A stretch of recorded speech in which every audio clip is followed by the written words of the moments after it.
ਓਏ ਅਸਮਨੀਰ ਇਹ ਜਿਹੜੇ ਤੂੰ ਦੋ ਕੁੱਤੇ ਪਾਲੇ ਨੇ ਨਾ, ਇੱਕ DIGSPR ਤੇ ਦੂਸਰਾ ਫੈਸਲ ਵਾਡਾ।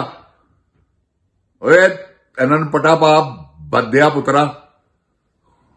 ਤੂੰ ਕੀ ਮਜ਼ਾਕ ਬਣਾਇਆ ਹੈ ਪਾਕਿਸਤਾਨ ਨੂੰ? ਕੀ ਮੁਆਇਦਾ ਕਰਕੇ ਆਇਆ ਕਿ ਮੈਂ ਇਮਰਾਨ ਖਾਨ ਨੂੰ ਮਾਰਾਂਗਾ ਤਾਂ ਐਕਸਟੈਂਸ਼ਨ ਮਿਲੀ ਹੈ ਤੈਨੂੰ? ਓਏ ਬੰਦਿਆ ਪੁੱਤਰਾ ਸੋਚੀ ਵੀ ਨਾ। ਮੈਂ ਤੈਨੂੰ ਦੱਸ ਦਿਆਂ, ਇਮਰਾਨ ਖਾਨ ਕੋ ਲੱਲੂ ਆਦਮੀ ਨਹੀਂ ਗਾ। ਹਾਂ, ਜਿਹਨੂੰ ਟਰੰਪ ਉੱਠ ਕੇ ਖਲੋ ਕੇ ਮਿਲਿਆ ਉਹ ਸ਼ਖਸੀਅਤ ਹੀ ਉਹਦੀ। ਉਹ ਵੱਖਰੀ ਗੱਲ ਹੈ ਕਿ ਉਹਦੇ ਤਲਕਾਤ ਅੰਦਰ ਰਹਿ ਕੇ ਖਰਾਬ ਹੋ ਗਏ ਨੇ। ਤੁਸੀਂ ਬਰੀਫਕੇਸ ਲੈ ਕੇ ਚਲੇ ਗਏ ਹੋ, ਬੱਦਿਓ ਪੁੱਤਰੋ। ਵਜ਼ੀਰ ਆਜ਼ਮ ਵੀ ਤਾਂ ਤੂੰ ਵੀ। ਤੇ ਨਾਲੇ ਇਹ ਇਸਤਸਨਾ ਕੀ ਹੈ ਬਈ? ਇਹ ਤੇ ਦੱਸ। ਨਾ ਇਸਲਾਮ ਚ ਗੈਰ, ਨਾ ਹੈ ਵੈਸੇ ਕਿਸੇ ਕਾਨੂੰਨ ਚ ਹੈ। ਕਾਹਦਾ ਇਸਤਸਨਾ ਤੈਨੂੰ ਚਾਹੀਦਾ? ਕਿ ਤੈਨੂੰ ਗਰੰਟੀ ਚਾਹੀਦੀ ਹੈ ਕਿ ਤੂੰ ਇਮਰਾਨ ਖਾਨ ਨੂੰ ਮਾਰ ਦੇਵੇਂ ਤੇ ਉਸ ਤੋਂ ਬਾਅਦ ਤੇਰੇ ਤੇ ਪਰਚਾ ਨਾ ਹੋਵੇ? ਕਿਉਂਕਿ ਉਹਨੇ ਤਾਂ ਪਹਿਲੇ ਨਾਲ ਦਿੱਤਾ ਹੈ ਤੇਰਾ ਕਿ ਅਗਰ ਮੇਰੀ ਜਾਨ ਨੂੰ ਕੋਈ ਨੁਕਸਾਨ ਹੋਇਆ ਤਾਂ ਜ਼ਿੰਮੇਦਾਰ ਆਸਮ ਮੁਨੀਰ ਹੈ, ਬਦਕਾਰ ਆਦਮੀ। ਇਹੋ ਜੀ ਕੋਈ ਹਰਕਤ ਨਾ ਕਰੀ ਓਏ ਬੱਦਿਆ ਪੁੱਤਰਾ। ਤੈਨੂੰ ਮੈਂ ਦੱਸ ਦਿਆਂ, ਇਮਰਾਨ ਖਾਨ ਹੀ ਹੋ। ਹਾਂ, ਬਦਨੀ ਦਿਆ ਬੱਚਿਆ ਉਸ ਵੇਲੇ ਇਮਰਾਨ ਖਾਨ ਸੀ ਜਦੋਂ ਤੂੰ ਪੈਦਾ ਨਹੀਂ ਸਾ ਹੋਇਆ। ਓਏ DIGSPR, ਤੂੰ ਵੀ ਕੰਨ ਖੋਲ ਕੇ ਗੱਲ ਸੁਣ। ਤੂੰ ਆ ਕੇ ਕੀ ਬਕਵਾਸ ਕਰਨਾ ਕਿ ਸਿਕਿਉਰਿਟੀ ਰਿਸਕ ਹੈ ਇਮਰਾਨ ਖਾਨ ਪਾਕਿਸਤਾਨ ਵਾਸਤੇ? ਉਹ ਬੱਦਿਓ ਪੁੱਤਰੋ, ਸਿਕਿਉਰਿਟੀ ਰਿਸਕ ਤੇ ਤੁਸੀਂ ਹੋ ਜਿਹੜਾ 70 ਸਾਲ ਤੋਂ ਪਾਕਿਸਤਾਨ ਨੂੰ ਹਬਸੇ ਜਹਾਜ਼ 'ਚ ਰੱਖਿਆ ਹੈ ਜੀ। ਤੁਸੀਂ ਐਸੇ ਖੰਜ਼ੀਰ ਲੋਕ ਹੋ, ਤੁਹਾਨੂੰ ਸ਼ਰਮ ਨਹੀਂ ਆਉਂਦੀ? ਉਹ ਤੁਸੀਂ ਅਵਾਮ ਦੇ ਮੁਲਾਜ਼ਮ ਹੋ, ਉਹਨਾਂ ਦੀ ਰਖਵਾਲੀ ਕਰਨ ਦੇ ਪੈਸੇ ਲੈਂਦੇ ਹੋ। ਤੁਸੀਂ ਆਪ ਆ ਕੇ ਗੋਲੀਆਂ ਮਾਰਨੀਆਂ ਸ਼ੁਰੂ ਕਰ ਦਿੱਤੀਆਂ ਆਵਾਮ ਨੂੰ। ਐਸੇ ਤੁਸੀਂ ਬੱਦੇ ਪੁੱਤਰ ਹੋ। ਆਉਜ਼ ਬਿੱਲਾ ਮਿਨਸ਼ ਸ਼ੈਤਾनिर रजीम बिस्मिल्लाहिर्रहमानिर्रहीम रब्बे ज़िदनी इल्मा। ऐ अल्लाह ताला मेरे इल्म में इजाफा फरमा और मुझे सच बोलने की तौफीक दे। ओए गोली क्यों चलाई हूं? जिन जान पाकिस्तान जी गुजारिश है कि इस वेले जो कुछ कर रहे हैं ना, और जिन्हें बयान दे रहे हैं, फैसल वाडा होया, DIGSPR होया, ਇਹ ਆ ਕੇ ਆਪਣੇ ਆਪ ਨੂੰ ਇੱਕ ਬਦਮਾਸ਼ ਜ਼ਾਹਰ ਕਰ ਰਹੇ ਨੇ ਕਿ ਅਸੀਂ ਬਦਮਾਸ਼ ਹਾਂ ਤੇ ਬਦਮਾਸ਼ੀ ਨਾਲ ਲੱਗੇ ਤੁਹਾਡੇ ਅਸੀਂ ਬੰਦੇ ਵੀ ਮਾਰ ਦਿੱਤੇ ਨੇ। ਤੁਸੀਂ ਸਾਡਾ ਕੁਝ ਨਹੀਂ ਉਖਾੜ ਸਕੇ ਤੇ ਹੁਣ ਕੀ ਉਖਾੜ ਲਓਗੇ? ਇਹ ਜਿੰਦ ਜਾਂਜੀ ਅਸਲ ਖੇਡ ਹੀ ਜੇ। ਤੇ ਵਾਕਈ ਮਜ਼ਲੂਮ ਆਵਾਮ ਹੈ ਵਿਚਾਰੀ, ਇਹਨਾਂ ਦਾ ਕੀ ਉਖਾੜੇਗੀ ਜਦ ਤੱਕ ਕੋਈ ਅੱਗੇ ਲੀਡਰ ਨਾ ਹੋਵੇ। ਜਿੰਦ ਜਾਨ ਜੀ ਜੰਗਾਂ ਕਮਾਂਡਰ ਜਿੱਤਦੇ ਨੇ। जंग हजरत खालिद बिन वलीद ने जीती सी, समझ गए हो? उबैदा बिन जराह ने जीती, वो कमांडर सन। ਇਹ ਕਿਹੜੇ ਕਮਾਂਡਰ ਨੇ ਐਵੇਂ ਬਿੱਲੇ ਲਾ ਕੇ ਆ ਗਏ ਨੇ? ਓਏ ਕੀਤਾ ਕੀ ਜੇ? ਕਿ ਕਬੱਡੀ ਦਾ ਬੈਚ ਹੈਗਾ, ਗੁੱਲੀ ਡੰਡੇ ਦਾ ਬੈਚ ਹੈਗਾ, ਜਾਂ ਪਿਲ ਗੋਲੀਆਂ ਖੇਡ ਕੇ ਤੁਸੀਂ ਬਹੁਤੇ ਨਿਸ਼ਾਨੇ ਲਾਏ ਨੇ ਉਹਨਾਂ ਦਾ ਬੈਚ? ਇਹ ਕਾਹਦੇ ਬੈਚ ਹੈਗੇ ਨੇ ਜਿਹੜੇ ਤੁਸੀਂ ਲਾਈ ਫਿਰਦੇ ਹੋ? ਕਿਹੜੀਆਂ ਜੰਗਾਂ ਲੜੀਆਂ ਤੁਸੀਂ? ਦੱਸੋ ਕਿ ਜਨਾਬ ਇਹ ਫਲਾਣੀ ਜੰਗ ਦਾ ਬੈਜ ਹੈ, ਫਲਾਣੀ ਜੰਗ ਦਾ ਬੈਜ ਹੈ। ਉਹ 6 ਜਹਾਜ਼ ਸੁੱਟ ਕੇ ਤੁਸੀਂ 40 ਬੰਬ ਮਰਵਾ ਕੇ ਆਪਣੇ ਉੱਤੇ ਕਿੱਥੇ ਕਿੱਥੇ ਬੰਬ ਮਾਰ ਕੇ ਗਿਆ ਵਾ ਮੋਦੀ, ਤੇ ਤੁਸੀਂ ਆਪਣੇ ਆਪ ਨੂੰ ਸ਼ੇਰ ਸਮਝ ਲਿਆ ਕਿ ਜੀ ਮੈਂ ਜੰਗ ਜਿੱਤੀ ਹੈ, ਫੀਲਡ ਮਾਰਸ਼ਲ ਬਣ ਗਏ। ਵਾਹ, ਇਹ ਕਿਸੇ ਖੋਤੀ ਦੇ ਪੁੱਤਰ। ਇਹ ਮੇਰੀ ਗੱਲ ਜ਼ੇਨ ਚ ਰੱਖ ਓਏ ਆਸਮ ਮੁਨੀਰ। ਜਿੰਨਾ ਮਰਜ਼ੀ ਜ਼ਬਰ ਕਰ ਲੈ, ਜਿੰਨਾ ਮਰਜ਼ੀ ਜ਼ੁਲਮ ਕਰ ਲੈ, ਅਖੀਰ ਤੇਰੀ ਵਾਰੀ ਆਣੀ ਓ। ਵਾਰੀ ਤੇਰੀ ਆਣੀ ਕੀ ਹੈ? ਤੇਰੀ ਵਾਰੀ ਆ ਗਈ ਹੈ। ਇਸ ਗੱਲ ਨੂੰ ਸੁੱਟੀ ਨਾ। ਉਹ ਤੇ DIGSPR ਦੇ ਵਾਲਦ ਸਾਹਿਬ ਤੇ ਵੈਸੇ ਹੀ ਵਿਚਾਰੇ ਪਾਗਲ ਹੈਗੇ ਸਨ। ਉਹ ਤੇ ਪਾਗਲ ਦਾ ਪੁੱਤਰ ਹੈ ਜਿਹੜਾ ਆ ਕੇ ਝੂਠ ਬੋਲਦਾ ਹੈ।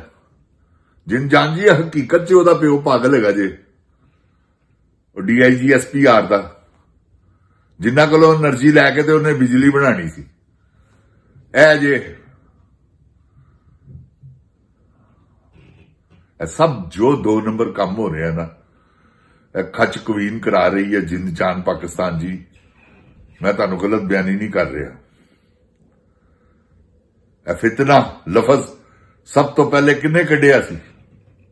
ਤੁਹਾਨੂੰ ਇਹਦੇ ਡਾਟਸ ਮਿਲਾ ਕੇ ਦੱਸਣਾ।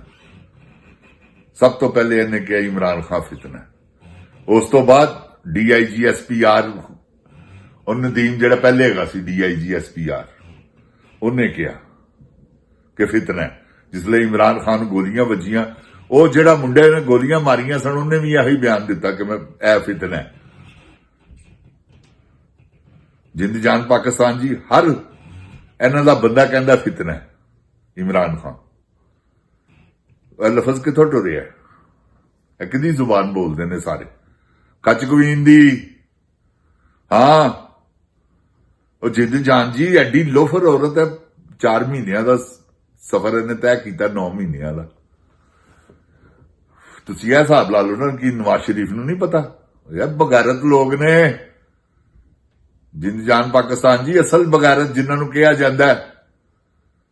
ਕੋਈ ਗਲਤ ਬਿਆਨੀ ਨਹੀਂ ਕਰਾਂਗਾ ਮੈਂ, ਮੈਨੂੰ ਕੋਈ ਲੋੜ ਨਹੀਂ। ਇਹ ਹੁਣ ਜਿਹੜੀ ਇਹ ਸ਼ਰਤਾਂ ਤੈਅ ਕੀਤੀਆਂ ਨੇ ਨਾ ਇਹਨਾਂ ਨੇ ਆਪਸ ਦੇ ਵਿੱਚ, ਉਹ ਇਹ ਹੈ ਕਿ ਇਮਰਾਨ ਖਾਨ ਨੂੰ ਇਹ ਮਾਰਨ ਦਾ ਕਰਕੇ ਆਇਆ। ਐਵੇਂ ਹੀ ਆ ਕੇ ਉਹ ਫੈਸਲਵਾਡਾ ਬਕਵਾਸ ਕਰ ਰਿਹਾ, ਮੁਲਾਕਾਤਾਂ ਬੰਦ ਤੇ ਜ਼ੁਬਾਨ ਕੇ ਤਲਵੇ ਬਣਾ ਦੇਂਗੇ। ਪਤਾ ਨਹੀਂ ਉਹ ਕੀ ਬੱਦਾ ਪੁੱਤਰ ਕਹਿ ਗਿਆ। ਉਹ ਐਸਾ ਕਿਸੇ ਖੰਜ਼ੀਰ ਮਾਂ ਦਾ ਬੱਚਾ ਹੈ ਕਿ ਅੱਜ ਅਗਰ ਜੇ ਟੀਵੀ ਤੇ ਆਂਦਾ ਨਾ ਤੇ ਸਿਰਫ ਇਮਰਾਨ ਖਾਨ ਦੀ ਵਜ੍ਹਾ ਤੋਂ। ਜਿੰਦ ਜਾਨ ਪਾਕਿਸਤਾਨ ਜੀ, ਕਰਾਚੀ ਵਾਲੇ ਕੁੱਤੇ ਨੂੰ ਕੌਣ ਜਾਣਦਾ ਸੀ ਜੀ? ਕੋ ਹੈ ਸੀ ਐਸਾ ਬੰਦਾ ਜਿਹੜਾ ਕਰਾਚੀ ਵਾਲੇ ਕੁੱਤੇ ਨੂੰ ਜਾਣਦਾ ਹੁੰਦਾ? ਕੋਈ ਵੀ ਨਹੀਂ ਸੀ। ਇਹ ਤੇ ਆਪਣੇ ਮਹੱਲੇ 'ਚ ਵੀ ਨਹੀਂ ਸੀ ਇਹਨੂੰ 4 ਬੰਦੇ ਜਾਣਦੇ। ਇਹ ਤੇ ਦੱਲਾ ਬੜਾ ਵੱਡਾ ਫੌਜ ਦਾ। ਉੱਥੋਂ ਹੀ ਇਹ ਤਰੱਕੀ ਕਰ ਗਿਆ ਇਮਰਾਨ ਖਾਨ ਨਾਲੋਂ ਹਟ ਕੇ, ਕਿਉਂਕਿ ਪਹਿਲੇ ਇਹਨੇ PTI ਦਾ ਝੰਡਾ ਚੁੱਕਿਆ ਹੋਇਆ ਸੀ। PTI ਨੇ ਇਹਦੇ ਨਾਲ ਸਾਰਾ ਕੁਝ ਤਾਵਨ ਕੀਤਾ ਤੇ ਉਸ ਤੋਂ ਬਾਅਦ ਕੀ ਹੋਇਆ ਕਿ ਇਮਰਾਨ ਖਾਨ ਦੇ ਮੁਖਾਲਫ ਹੋ ਗਿਆ। ਉਹ ਕਿਸੇ ਬਦਨੀ ਦੇ ਬਚਿਆ। ਕਿੱਥੇ ਇਮਰਾਨ ਖਾਨ, ਕਿੱਥੇ ਤੂੰ? ਕੋੜ ਕਿਰ ਲਈਏ ਸ਼ਤੀਰੀਆਂ ਨੂੰ ਜਫੇ ਮਾਰਨ ਟੁਰੀ ਹੈ। ਤੈਨੂੰ ਸ਼ਰਮ ਨਹੀਂ ਆਂਦੀ? ਮੈਂ ਤਾਂ ਤੈਨੂੰ ਕਿਹਾ ਵਾ ਮੇਰਾ ਤੇਰਾ ਵਾਅਦਾ, ਜੇ ਤੇਰੀ ਕੋ ਭੈਣ ਹੈਗੀ ਹੈ ਮੈਂ ਉਹਦਾ ਵਿਆਹ ਕਰਵਾ ਦਿੰਦਾ ਇਮਰਾਨ ਖਾਨ। ਤੇ ਜੇ ਵਿਆਹੀ ਆਈ ਹੈ ਤਾਂ ਉਹਨਾਂ ਨੂੰ ਇੱਕ ਨੂੰ ਤਲਾਕ ਦਵਾ, ਤੇ ਜੇ ਮੈਂ ਤੇਰਾ ਨਾ ਕਰਵਾਵਾਂਗਾ ਤੇਰੀ ਭੈਣ ਦਾ ਵਿਆਹ ਇਮਰਾਨ ਖਾਨ ਨਾਲ, ਭਾਵੇਂ ਮੈਨੂੰ ਜੋ ਮਰਜ਼ੀ ਕਰਨਾ ਪਵੇ, ਕਿਉਂਕਿ ਖਾਨ ਸਾਹਿਬ ਨਾਲ ਮੇਰੇ ਆਪਣੇ ਜ਼ਾਤੀ ਤਲਕਾਤ ਹੈਗੇ। ਉਦਾਂ ਦੀ ਰਿਕੁਐਸਟ ਕਰਾਂਗਾ ਤੇ ਜਾ ਤੇਰੇ ਨਾਲ ਵਾਅਦਾ ਕਿ ਤੇਰੀ ਭੈਣ ਦਾ ਨਿਕਾਹ ਕਰਾ ਦੇਾਂਗੇ ਖਾਨ ਸਾਹਿਬ ਨਾਲ। ਮਨਜ਼ੂਰ ਹੀ ਕਿ ਨਹੀਂ? ਉਹ ਮਨਜ਼ੂਰ ਕਰ ਖੋਤੀ ਦਿਆ ਪੁੱਤਰਾ।